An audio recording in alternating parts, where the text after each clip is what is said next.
देखिए हीर एक्सप्रेस 12 सितंबर से आपके नजदीकी सिनेमा घरों में। कोरिया में जादू टोना के शक में महिला की हत्या। सुबह घर से निकली महिला पर किया गड़ासा से हमला। आरोपी युवक पुलिस ने किया गिरफ्तार।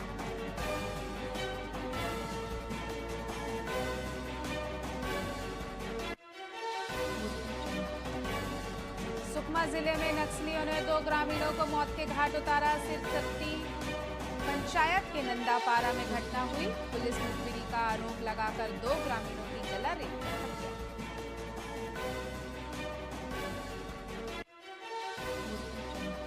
बिलासपुर में फर्जी ईडब्ल्यूएस सर्टिफिकेट से एमबीबीएस में एडमिशन। तीनों फर्जी प्रमाण पत्र में अलग अलग सील। तहसीलदार का साइन भी फर्जी। छात्राओं से दोबारा मंगाए दस्तावेज।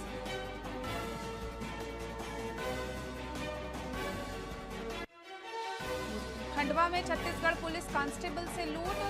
पारदी गैंग ने कांस्टेबल और उसके भाई को पीटा। 17.5 लाख रुपए से भरा बैग ले गए।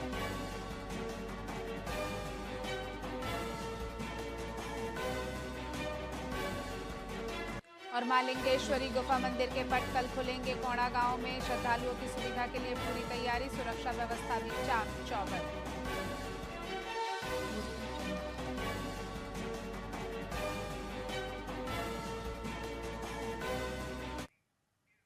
नमस्कार, स्वागत है आपका वीआईपी न्यूज में। मैं हूं आपके साथ डॉक्टर रानी और रुक करते हैं छत्तीसगढ़ की खबरों की ओर। मुख्यमंत्री विष्णुदेव साय आज उप मुख्यमंत्री विजय शर्मा और वित्त मंत्री ओपी चौधरी के साथ दिल्ली के लिए रवाना हुए। मुख्यमंत्री साय और उप मुख्यमंत्री विजय शर्मा का केंद्रीय गृह मंत्री से मुलाकात का कार्यक्रम है। इस दौरान अमित शाह कर्रेगुट्टा मुठभेड़ में 31 नक्सलियों को मार गिराने वाले जवानों का सम्मान करेंगे। मुख्यमंत्री साय ने बताया कि छत्तीसगढ़ के किसानों के लिए 60,800 मीट्रिक टन यूरिया का आवंटन किया गया है। वहीं वित्त मंत्री ओपी चौधरी जीएसटी काउंसिल की बैठक में हिस्सा लेंगे, जहां नए जीएसटी बिल पर चर्चा होगी। अब हमने तो शुरू से ही कहा था कि किसानों को किसी भी तरह से खाद की किल्लत नहीं होगी। डीएपी की थोड़ी किल्लत थी तो उसके लिए हम लोग विकल्प के रूप में नैनो डीएपी उपलब्ध कराए और यूरिया की भी कमी नहीं है।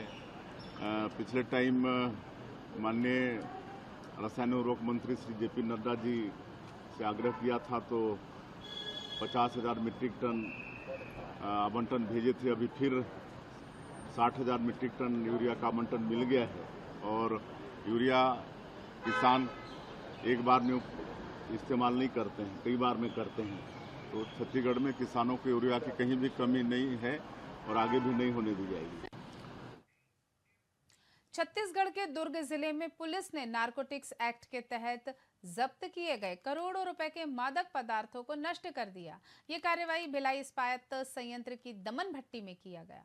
नष्ट किए गए मादक पदार्थों में 1,620 किलो गांजा, 277 किलो से ज्यादा हेरोइन, ब्राउन शुगर और हजारों की संख्या में नशीली गोलियां व इंजेक्शन शामिल हैं। ये सभी सामान जिले के 239 अलग अलग मामलों में जब्त किए गए थे।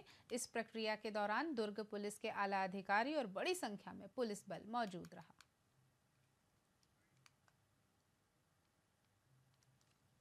के द्वारा जो नारकोटिक्स एक्ट के तहत जब्त जो मादक द्रव्य पदार्थ हैं उनके नष्टीकरण का काम किया गया है। इसके लिए जिला स्तर पर जो गठित समिति थी उसके उपस्थिति में वरिष्ठ पुलिस अधीक्षक महोदय की उपस्थिति में जो टीम के अन्य सदस्य थे वो भी उपस्थित थे। इनकी उपस्थिति में पूरे संपूर्ण नष्टीकरण की कार्यवाही की गई है। कुल 239 प्रकरण जो अपराध प्रकरण पंजीबद्ध हुए थे उन प्रकरणों में जो जब्त मादक पदार्थ है उनका नष्टीकरण किया गया है, जिसमें 16 क्विंटल गांजा, इसके अलावा हेरोइन, ब्राउन शुगर और जो नशीले टैबलेट्स हैं उन सभी चीजों का सभी पदार्थों का नष्टीकरण किया गया है। बिलासपुर एसएसपी रजनेश सिंह का कहना है कि बच्चों का मन कोमल होता है, लेकिन इसी उम्र में कई बार बच्चे गलत दिशा में भटक जाते हैं। ऐसी स्थिति में जरूरी है कि उन पर नजर रखी जाए और जरा भी संदिग्ध गतिविधि दिखने को मिले तो उन्हें प्यार से समझाया जाए, जिससे वो सही दिशा में आगे बढ़ सकें। एसएसपी सिंह का कहना है कि बच्चों में बढ़ती हिंसक प्रवृत्ति को नजरअंदाज नहीं करना चाहिए। बच्चे पहले माँ बाप की निगरानी में सुरक्षित है, फिर अपने शिक्षक गुरु के साथ। हमारी भी उतनी ही जिम्मेदारी है और हम उसे बखूबी पूरा कर रहे हैं। ये देखिए, मैं तो बार बार कहता हूँ कि कम से कम पेरेंटिंग जो हम लोग इस तरीके से करें कि बच्चा क्या गतिविधि में है संलिप्त, ये सारी चीज़ें देखना चाहिए। बच्चा स्कूल जा रहा है, चाहे क्यों ना वो 11th का हो, 10th का हो, 12th का हो, हर एक अभी ये बहुत उचित समय है कि इस समय ज़रूर उनको वॉच करें, उनको समझाएं, उनको मोटिवेट करें कि सिर्फ़ और सिर्फ पढ़ाई और खेल कूद से बच्चा संबंध रखे। इधर उधर कहीं भी यदि वो भटक रहा है तो तुरंत उस पर कंट्रोल करें। अगर कोई बच्चा किसी नशे में संलिप्त हो गया है, उसकी काउंसलिंग कराएं। अब जो बच्चा चाकू लेके जा रहा है, समझ सकते हैं आप उसकी मनस्थिति कि कितनी, क्योंकि बच्चे तो कोमल होते हैं, बच्चा इतना क्रूर कैसे हो रहा है कि चाकू का उपयोग कर सके। तो हम सबको सोचना होगा, चाहे वो पेरेंट्स को हों, चाहे स्कूल में भी जो हमारे टीचर्स हैं, उनको भी देखना चाहिए कि ऐसे बच्चे जिनकी गतिविधियां थोड़ी सी इस तरीके की बदल रही हैं, उनको भी ये वॉच करना चाहिए और गोपनीय रूप से, और उनकी भी काउंसलिंग करनी चाहिए। बीजापुर जिले के संतोषपुर गांव की करीब 45 महिलाओं ने सुकन्या समृद्धि योजना के नाम पर धोखाधड़ी की शिकायत कलेक्टर से की है। महिलाओं का आरोप है कि उन्होंने 4-5 साल तक हर महीने पोस्ट ऑफिस में पैसे जमा किए, लेकिन उन्हें न पासबुक मिली और न ही पैसे वापस मिले। कलेक्टर ने महिलाओं को भरोसा दिलाया कि इस मामले में पोस्ट ऑफिस के कर्मचारियों के खिलाफ FIR दर्ज कर सख्त कार्यवाही की जाएगी।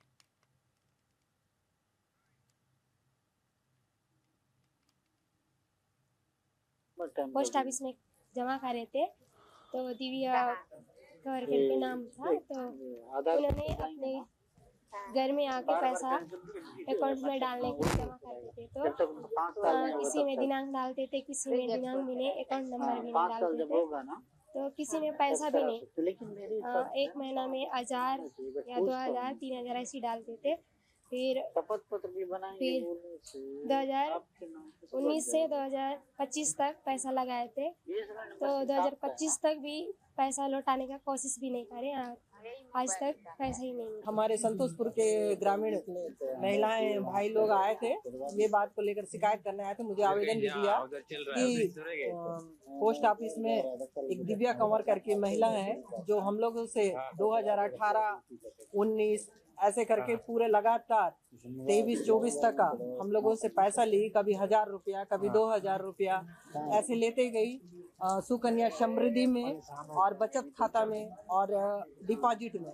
लेने के बाद जब ये लोग उन लोग से बोले कि हमको पासबुक चाहिए, बोलने से बोले कि नहीं मैं दे दूंगी करके घुमाते ही रही। जब 5 साल पूरा होने को आया, तब ये लोग डाकघर जाके पता करे, तो वो दिव्या जो थी, दिव्या कंवर करके जो कर्मचारी है पोस्ट ऑफिस की, उसने कहा कि मैं तुम लोग का पूरा पैसा दे दूंगी।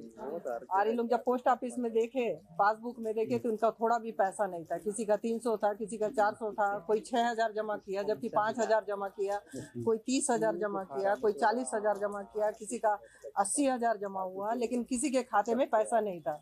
2019 से पैसा जमा किए थे, हम लोग का पैसा समय भी हो गया, लेकिन पैसा नहीं मिला।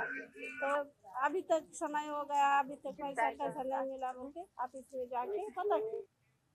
छत्तीसगढ़ में मितानिन मान सेवी कर्मचारियों ने सरकार के खिलाफ मोर्चा खोल दिया है। इन महिला कर्मचारियों ने बिलासपुर में प्रदर्शन कर अपनी आवाज बुलंद की। इन महिला कर्मियों का कहना है कि उनकी उम्र 50 साल होने जा रही, लंबे समय से वो सेवाएं दे रही, लेकिन आज तक उन्हें सम्मान नहीं दिया गया। मान सेवी कर्मियों की प्रमुख मांगों में शासकीय कर्मचारी घोषित करना, काम का समय तय हो, नियमित कर्मचारियों की तरह ही उन्हें भी वेतनमान और अन्य सुविधाएं दी जाएं। इन कर्मचारियों ने मांगों के समर्थन में 19 तारीख को मंत्रालय घेराव की चेतावनी भी दी है। हमारे यहाँ लगभग 8000 महिलाएं हैं, हमारी संख्या 10,000 है। आज हमारे यहाँ लगभग 8000 की संख्या में उपस्थित है। अपनी मांगों को लेके आए हैं, जो हमारी जायज मांगे हैं, लेकिन आज 50 साल हो गए हमारी मांगे पूरी नहीं होती। केंद्र सरकार हमको सिर्फ 4500 रुपए देता है, ऊपर से काम का दबाव इतना ज्यादा है, और जिसके पेंशन ग्रेजुएटी भी नहीं है, हमको शासकीय कर्मचारी भी घोषित नहीं करते हैं, और मानदेय सेविका है। मानदेय सेविका को फिर हमको सरकारी तौर पे काम क्यों कराया जाता है? हमारी सबसे बड़ी समस्या तो ये है कि हमको शासकीय कर्मचारी मानसेवी बोलते हैं, लेकिन हमारा काम ना मानसेवी जैसा नहीं है। हम लोगों का काम हाउस वाइफ जैसा है, 24 आवर्स से काम, मतलब रात के 10 बजे मैसेज आता है तब कॉल करके 2 करके, और हम लोग का कोई